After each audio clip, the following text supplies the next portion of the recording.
Ilang araw nang bagsak ang Philippine Stock Exchange Index. Pero taliwas sa kumakalat sa social media, hindi raw ang pagkakansela ng bilateral talks ng Pilipinas at ng Amerika ang pangunahing dahilan nito. May report si Lay Alves.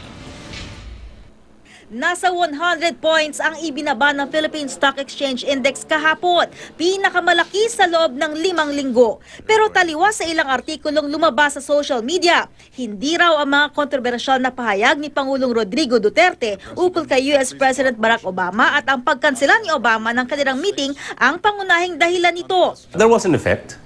It was not the real reason why the market has been on the downtrend, but it added lang to the bearish sentiment. Simula Hulyo, pababa na raw talaga ang trend ng Philippine Stock Exchange Index. Pero itinatama lang daw ng merkado ang sarili dahil masyadong tumaas ang halaga ng stocks matapos ang eleksyon noong Mayo, higit sa tunay na halaga nito.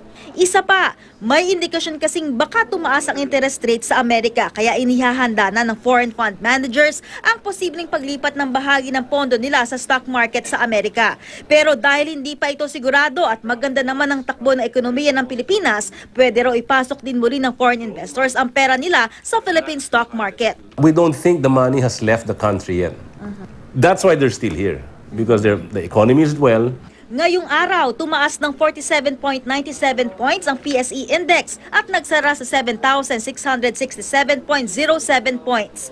Paliwanag ng isa pang eksperto, hindi naman ang stock market ang pinakamainam na sukatan ng ekonomiya, kundi ang foreign direct investments o aktual na mga negosyo sa bansa na nananatili raw na masigla.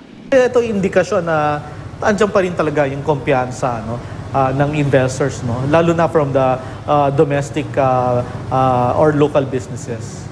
Pero ang American Chamber of Commerce nagpahayag ng pagkabahala sa rule of law sa bansa, bunsod ng pagdami ng mga napapatay sa pinaigting na kampanya laban sa illegal na droga. Nakaapekto rin daw sa magandang relasyon ng dalawang bansa ang pahayag ng mga leader ng Pilipinas. Nababahala raw sila sa mga pangyayaring posibleng makaapekto sa kumpiyansa ng mga American business na mamuhunan sa Pilipinas. Lay Alves, GMA News.